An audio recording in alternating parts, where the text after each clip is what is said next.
It was just a wallet, but returning it would change everything. Daniel walked home from school the same way he always did, backpack slung over his shoulder, head down, counting the cracks in the sidewalk. It had been a normal day. At least, until he saw the wallet. A dark brown leather wallet, scuffed at the edges, sitting near the curb. He bent down and picked it up. Inside were crisp dollar bills, 200 at least, along with a driver's license and a stack of credit cards. The name read Walter Carter. Daniel's fingers tightened around the wallet. He could take it. No one would know. But that wasn't who he was. His mother had always told him, do the right thing, even when no one's watching. He turned onto a quiet street, heading toward the address on the ID. It was an older, well-kept house with a white porch swaying in the breeze. Daniel hesitated for just a moment before knocking. That's when everything changed. A voice barked from behind. "Hey! What do you think you're doing?" Daniel turned, startled. A tall man in a security uniform strode toward him, hand resting on his belt. His school's logo was stitched onto his chest. "Nothing, sir," Daniel stammered. He lifted the wallet. I was just returning this." The officer's eyes narrowed. "Where'd you get that?" "I found it on the sidewalk." The officer interrupted. He grabbed the wallet from Daniel's hands, flipping through it. "And I suppose the cash is still in here?" Daniel swallowed. Why was this happening? The door creaked open. A man, middle-aged, graying hair, peered out. "What's going on?" he asked. "Found your wallet, sir," the officer said, holding it up. Then, turning back to Daniel, or at least, that's what he wants us to think. Daniel's stomach dropped. "Wait, what?" The officer reached for his radio. "We need backup. Possible theft suspect." The words hit Daniel like a punch. The wallet was rightfully returned. Yet in an instant, he wasn't a good Samaritan. He was a suspect. And worse? He could already hear sirens in the distance. Why had this simple act of kindness triggered a police visit? The flashing red and blue lights painted the quiet street in streaks of urgency. The wail of sirens grew louder, then cut out abruptly as a patrol car pulled up beside the curb. Daniel stood frozen on the porch, his heart pounding. This couldn't be happening. Two officers stepped out, their movements swift and deliberate. One was tall and broad-shouldered, his badge glinting under the sun. The other, a woman with sharp eyes, studied the situation as she approached. The school security officer stepped forward immediately. "Got a call about suspicious activity. Found this kid holding a wallet that doesn't belong to him." The words sent a chill down Daniel's spine. "I was returning it," Daniel said quickly. He looked at the man in the doorway, the owner of the wallet. "Sir, I swear. I found it on the sidewalk. I just wanted to bring it back to you." Walter Carter frowned, taking the wallet from the officer's hands. He flipped it open, checking the contents. The cash was still there. Everything was untouched. "Looks like it's all here," Carter said, his voice carrying a hint of confusion. "I don't think anything's missing." But the school security officer didn't back down. He crossed his arms. "Still suspicious. Kid says he found it, but who knows if that's true." Daniel felt the weight of their stares, the unspoken accusation in the air. His hands clenched into fists at his sides, but he forced himself to stay still. He had done nothing wrong. The female officer finally spoke, her tone measured. "Son, do you have any ID on you?" Daniel hesitated, then reached into his backpack and pulled out his school ID. She took it and examined it.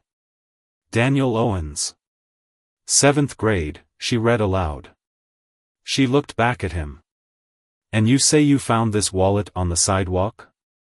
"Yes, ma'am," Daniel said, his voice steady despite the lump forming in his throat. She turned to Carter. "Sir, do you recall dropping your wallet?" Carter shook his head. "I didn't even realize it was missing until now." The officer looked between them, the tension stretching. Finally, she sighed. "Look, I don't see any evidence that this young man stole anything." The security officer bristled. "You're just gonna take his word for it?" "I'm gonna take the fact that the wallet is intact, the kid has no record, and there's no witness saying otherwise," she shot back. Then, turning to Daniel, she handed him back his ID. "You're free to go, son." But the school security officer wasn't finished. He turned to Daniel with a cold glare. "You need to come with me to the principal's office. Your parents will be contacted." Daniel's stomach sank. "What? But I didn't do anything." "You caused a disruption, and that's a school matter now," the officer said, gripping Daniel's arm just tight enough to make a point.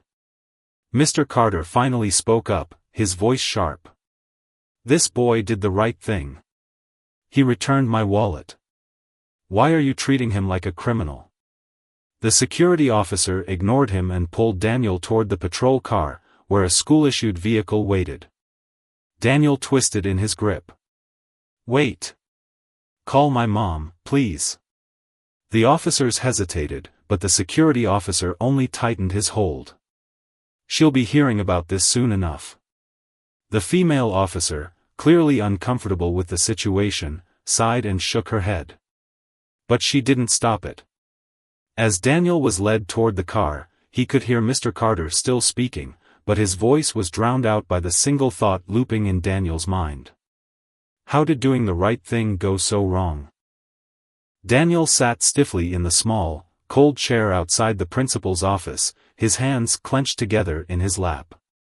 The school security officer stood nearby, arms crossed, his stance rigid and watchful. He had been dragged here like a criminal, for returning a wallet. The door to the office finally swung open, and his mother, Lisa Owens, stormed in. Her eyes flicked from Daniel to the security officer, then to the principal, Mr. Wallace, who stood behind his desk with a carefully measured expression. "What is going on here?" she demanded, her voice firm. The principal gestured for her to sit, but Lisa remained standing, her arms folded. "No, I'll stand. Someone tell me why my son was escorted off the street by security like he robbed a bank." Mr. Wallace cleared his throat. "Mrs. Owens, we received a report about Daniel engaging in suspicious behavior. He was found holding a wallet that didn't belong to him." Lisa's eyebrows shot up. "Holding a wallet? Not stealing? Not breaking into anything?" The security officer scoffed. "He was lurking around someone's house." "Lurking?" Lisa cut him off. "He was returning it. The owner even confirmed that nothing was missing." The principal sighed, clasping his hands together. "Mrs. Owens, while it's clear that Daniel didn't steal the wallet, his actions still caused a disruption." "A disruption?" Lisa repeated, her voice rising. "Yes," the principal said smoothly. "The neighbor who reported him was concerned. The school officer had to investigate. The police were called. This entire situation has reflected poorly on the school." Lisa inhaled sharply. "Let me get this straight. My son did the right thing, but because a neighbor assumed he was up to no good, and your security officer jumped to conclusions, he's the one being punished?" "Not punished," Mr. Wallace corrected. "Disciplined." Lisa's lips pressed into a thin line. "What kind of discipline?" The principal adjusted his tie. "A 3-day suspension." Daniel's head snapped up. "What? But I didn't." Lisa held up a hand, silencing him. "Suspended, for what?" "For causing unnecessary concern and refusing to comply with school authority." Lisa stared at him in disbelief. "You mean he didn't just roll over when your officer grabbed him for no reason?" The security officer bristled. I was following procedure. Lisa turned to Daniel. Did you raise your voice? Did you threaten anyone? Daniel shook his head quickly. No. I just tried to explain, but they wouldn't listen. Lisa turned back to Mr. Wallace. And you think this is fair? The principal's expression was unreadable. We have policies in place to maintain order. Regardless of his intentions, Daniel was involved in an incident that escalated. The school must address that. Lisa took a slow breath. No. What must be addressed is why my son was immediately assumed to be guilty in the first place. Silence. The security officer shifted uncomfortably, but the principal's expression remained neutral. Lisa's voice lowered, cold and sharp. You want to suspend my son for doing the right thing? Fine. But understand this, I'm not letting this go. She grabbed Daniel's backpack, pulled him up from the chair, and turned to leave. The principal's voice followed them. Mrs. Owens, if you take issue with this, you're welcome to bring it up with the school board. Lisa didn't stop walking. Oh, don't worry, she shot back. I plan to. Twist and suspense set up. Daniel is suspended, despite being innocent. His mother refuses to back down and hints at a bigger fight ahead. The real question remains, who reported him, and why was the response so extreme? Lisa Owens stormed into her house, Daniel right behind her. She tossed his backpack onto the kitchen table, exhaling sharply. This isn't over, she muttered, pulling out her phone. Daniel sat down, his body slumped with frustration. Mom, it's not like they'll change their minds. Lisa shook her head. I don't care about changing their minds. I care about proving them wrong. She scrolled through her contacts and dialed. The phone rang twice before a voice answered. Hey, it's me, Lisa said. I need a favor. A big one. The search for the truth. The next morning, Lisa walked into the school, her heels clicking against the polished floor. This time, she wasn't alone. Beside her was Eric Jordan, a close friend and civil rights attorney. Mr. Wallace, the principal, frowned as they entered his office. Mrs. Owens, I wasn't expecting you back so soon. Lisa crossed her arms. I want to see the security footage from yesterday. Mr. Wallace blinked. That's not something we just hand over. Eric stepped forward. Legally, you can deny it. But as a parent, she has every right to know why her son was treated like a suspect. The principal hesitated, shifting in his seat. Lisa's gaze was sharp. You want to claim my son caused a disruption? Then let's take a look at what actually happened. A long pause. Then, reluctantly, Mr. Wallace nodded at the school security officer, who had been standing silently by the door. Get the footage. The footage reveals a shocking truth. Minutes later, Lisa, Eric, Mr. Wallace, and the security officer sat around a laptop. The grainy security footage played on the screen. There was Daniel, walking home, picking up the wallet, and heading toward the house. Nothing suspicious. Then, a few moments later, another figure entered the frame. A man from across the street. He peered through his window, watched Daniel, and then picked up his phone. The camera caught his mouth moving as he spoke into the receiver. The security officer stiffened. Lisa's eyes narrowed. Who is that? The officer hesitated. That's Mr. Holloway. Lisa turned to him. And what's his history? The officer looked uncomfortable. He's called in reports before. Lisa's jaw clenched.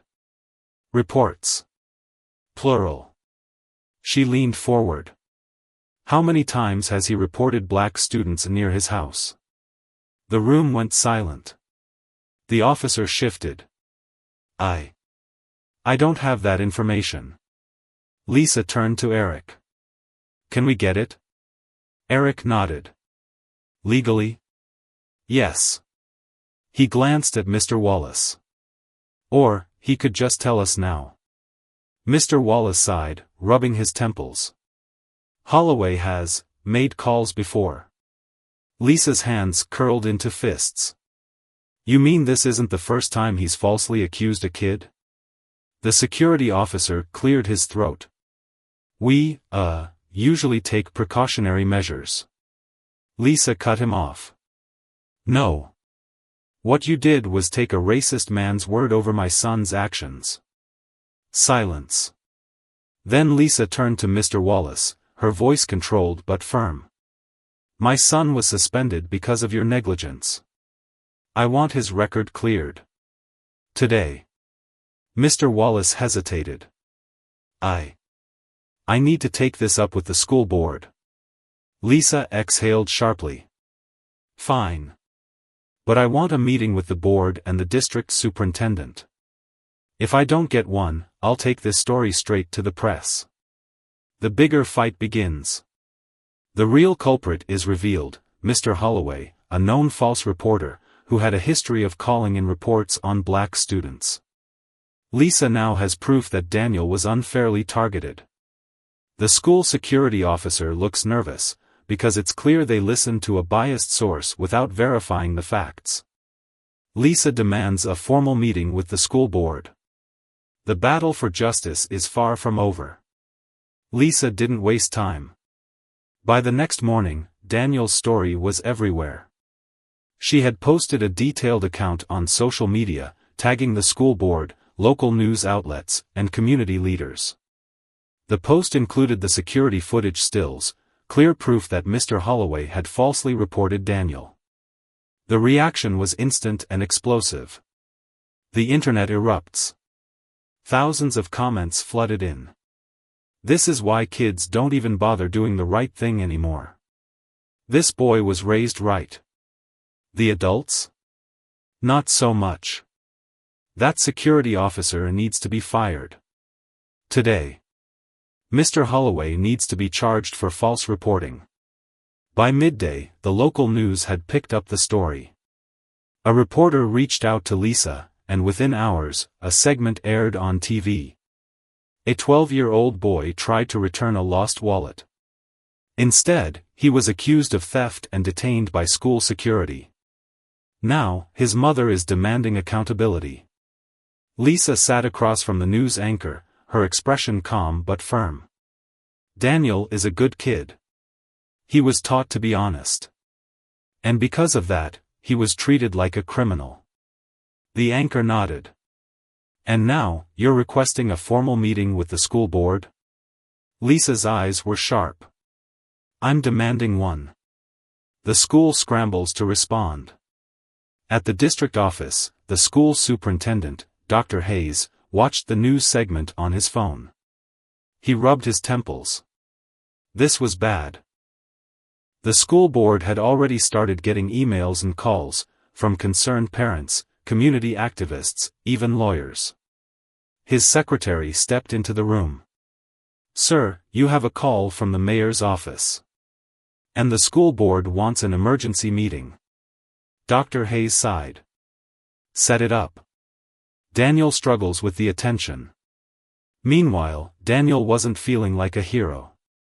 At school, some kids cheered for him. Others gave him weird looks. A few classmates whispered when he walked by. I heard he almost got arrested. Dude, he's all over the news. Bet his mom is just making a big deal out of nothing. Daniel clenched his jaw. He hadn't asked for any of this. At lunch, his friend Noah sat beside him. You okay? Daniel shrugged. I don't know. You should be proud, man, Noah said. You stood up for yourself. Daniel poked at his food. I just wanted to do the right thing. Noah sighed. Yeah, but sometimes doing the right thing makes people uncomfortable. Daniel thought about that. The school board finally reacts. The next day, Lisa received an official email. Dear Mrs. Owens. We acknowledge your concerns and have scheduled a meeting with the school board and superintendent. You and your legal counsel are welcome to attend." Lisa smirked. Now, we're getting somewhere. But she wasn't just going to show up and argue. She was going to bring evidence. She called Eric, the lawyer. "It's time to go all in." Eric's voice was firm. "Then let's hit them with everything we've got." Twist and suspense setup. The story goes viral, bringing national attention. The school is under massive pressure. The mayor, local officials, and parents are all demanding answers. Daniel struggles with the sudden spotlight, feeling overwhelmed. Lisa and her lawyer prepare for the school board meeting, armed with proof. The fight for justice is about to reach its peak. The school board meeting was set for Friday afternoon, but by Wednesday morning, Lisa had already gathered everything she needed. She wasn't just fighting for Daniel. She was about to expose something much bigger. A mysterious message arrives. Lisa sat at her kitchen table, reviewing documents with Eric when her phone buzzed. Unknown number. She hesitated, then answered. "Hello?" A low voice came through. "Mrs. Owens?" "Yes." "Who is this?" I work at the school," the man whispered. "I need to tell you something. But not over the phone. Can we meet?" Lisa's pulse quickened. "Meet where?" "There's a coffee shop on 3rd Street. 20 minutes." The call ended. Eric raised an eyebrow. What was that about? Lisa grabbed her coat. "I'm about to find out." The whistleblower speaks. At the coffee shop, Lisa sat in a corner booth, her hands wrapped around a steaming cup. The man arrived 10 minutes late, glancing around nervously before sliding into the seat across from her. "I don't have much time," he said quickly. Lisa studied him. He wore a school staff badge clipped to his shirt. "What do you know?" she asked. The man exhaled. "That security officer? The one who grabbed your son?" Lisa's grip on her cup tightened. "What about him?" The man leaned forward. "His name is Officer Rick Powell. And he's been reported before." Lisa's stomach dropped. "For what?" The man swallowed hard. "Harassment. Bias complaints. Parents, mostly black parents, have filed at least 4 formal complaints against him over the years. But the school always swept it under the rug." Lisa's heart pounded. "Why?" The man hesitated, then whispered, "Because his brother is one of the school board's biggest donors." Lisa sat back, stunned. "You mean to tell me," she said slowly, "that the man who grabbed my son and treated him like a criminal has a history of doing this, and the school covered it up?" The man nodded. "They'll never admit it, but it's the truth." Lisa's mind raced. She had suspected something shady was going on, but this? This was a scandal. She pulled out her phone. "Do you have proof?" The man hesitated. Then, after a moment, he slid a flash drive across the table. Lisa stared at it. "This has copies of the complaints," the man whispered. "Use it." Then he got up and walked away. Lisa stared at the flash drive in her hand. This changed everything. The bombshell evidence. That night, Lisa and Eric plugged the flash drive into her laptop. What they found was worse than they expected. 4 formal complaints from parents about Officer Powell falsely accusing their kids. Emails between the school administration, acknowledging the complaints, but saying, "We can't afford to lose a major donor over this." A 5th complaint, but this one was different. Lisa clicked on it. It was a resignation letter from a former teacher. The note was chilling. "I can no longer work in a place where students are punished based on bias rather than facts. The mishandling of security concerns, especially involving Officer Powell, has made it clear that certain students will never be treated fairly here. I refuse to be part of it. Lisa turned to Eric. We have them. Eric nodded. This isn't just about Daniel anymore. Lisa exhaled. No. This is about every kid who was ever mistreated. The school board meeting is about to explode. Lisa has proof that Officer Powell has a history of bias and false accusations. The school board covered it up because Powell's brother is a major donor. The evidence is too big to ignore. Tomorrow, Lisa is walking into that boardroom with a truth bomb. Lisa stood in front of the school board conference room, gripping her folder tightly.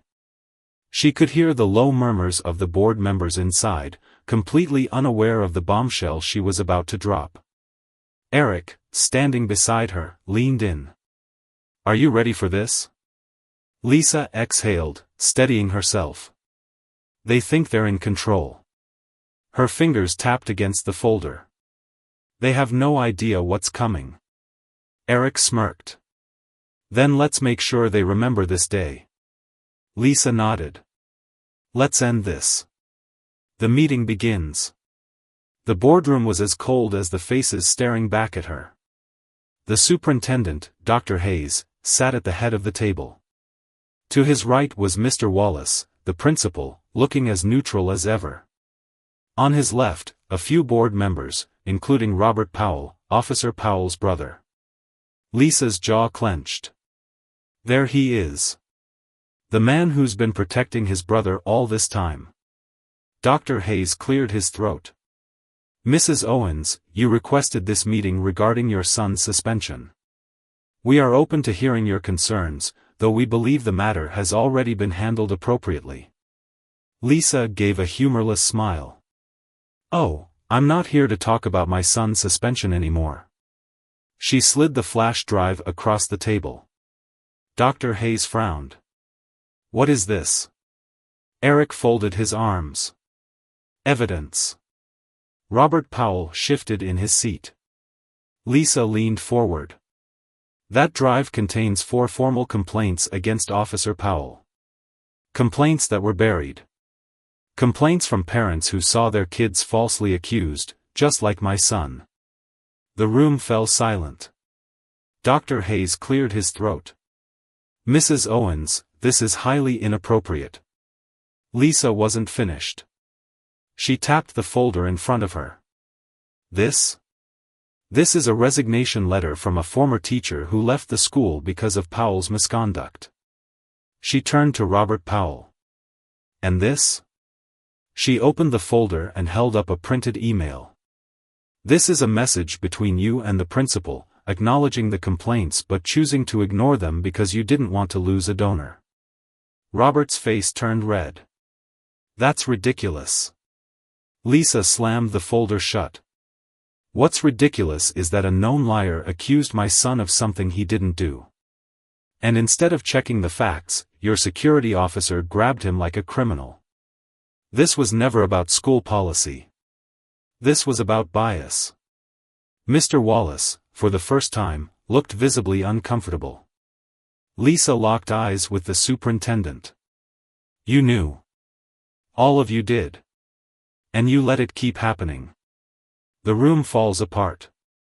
The tension in the room cracked like a whip.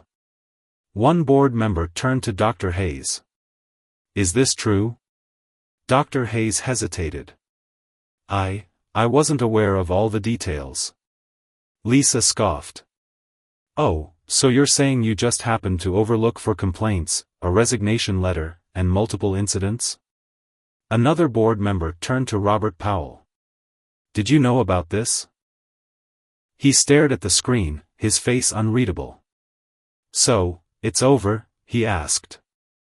Lisa exhaled, rubbing his back. Not over. But we won. Daniel nodded, but he didn't smile. Why does it feel weird? Lisa sighed. Because it shouldn't have taken all this just to prove you were innocent. Daniel looked down. I don't even want to go back to school. Lisa's heart ached. You don't have to decide today, baby. Mr. Carter steps in. That afternoon, there was a knock at the door. Daniel opened it and froze. It was Mr. Carter, the wallet owner. "I hope I'm not intruding," Mr. Carter said with a warm smile. Lisa stepped forward. "Not at all." Mr. Carter looked at Daniel. "I heard what happened. I wanted to check on you." Daniel shrugged. "I'm fine." Mr. Carter chuckled. "No, you're not." Daniel blinked, caught off guard. Mr. Carter leaned against the doorframe. "You got treated unfairly. And now you're wondering if doing the right thing even matters." Daniel lowered his gaze. That was exactly how he felt. Mr. Carter nodded. "Well, let me tell you something, kid." "It does." Daniel frowned. "How?" "Because you didn't just stand up for yourself," Mr. Carter said. "You stood up for every other kid who's ever been falsely accused. You forced this school to change. And that's big." Daniel bit his lip. "But it still feels unfair." Mr. Carter smiled. "It is. But that doesn't mean you stop doing what's right. It means you fight harder." He pulled something from his pocket, a small leather case. "I own a small business," he said. "And I mentor young men who want to do something meaningful with their lives. I'd love for you to come by sometime. No pressure." Daniel hesitated. "What kind of business?" Mr. Carter grinned. "Something that helps people. You'll see." Lisa smiled softly, watching as Daniel slowly nodded. "Okay," he said. Setting the stage for the final lesson. Daniel's suspension is erased, and the school is forced to change its policies.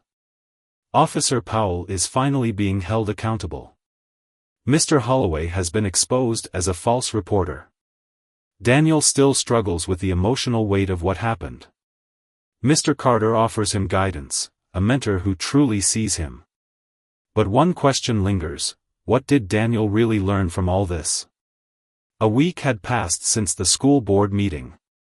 The media storm had faded, but the scars remained. Daniel still felt the weight of what had happened, the way people looked at him differently. Some with pity. Some with admiration. Others with doubt. And yet, life kept moving. But something inside him had changed. An unexpected invitation. One evening, Lisa walked into the living room, holding her phone. "It's Mr. Carter," she said. "He's inviting you to see his business." Daniel hesitated. "I don't know." Lisa knelt beside him. "Baby, I know this whole thing shook you. But sitting in this house, hiding from the world, isn't who you are." Daniel looked down. "I'm just tired of people judging me before they even know me." Lisa lifted his chin. "Then show them who you are." After a long pause, Daniel nodded. "Okay. I'll go." A place of second chances. The next day, Daniel stepped into a place that felt different. It wasn't a business like he expected. It was a community center. Mr. Carter greeted him with a grin. "Welcome, kid." Inside, Daniel saw young men, some a little older, some around his age, working together. Some were fixing up old computers. Others were repairing bikes. A group sat at a table, doing homework. "What is this place?" Daniel asked. Mr. Carter clapped a hand on his shoulder. "It's a mentorship program. We help kids who've been through rough times, kids who've been misjudged, overlooked, or counted out."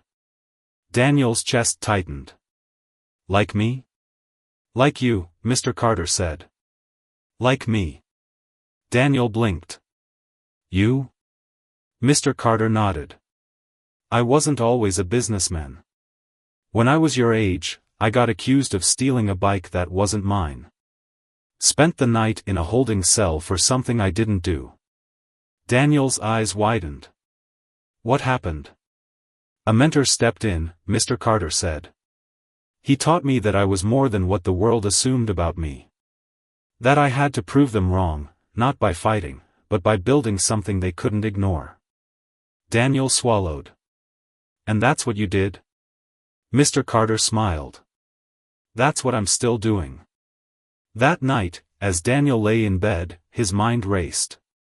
For so long, he had been angry, frustrated, tired. But now, he saw it clearly. This wasn't just about one wallet. It wasn't just about one false accusation.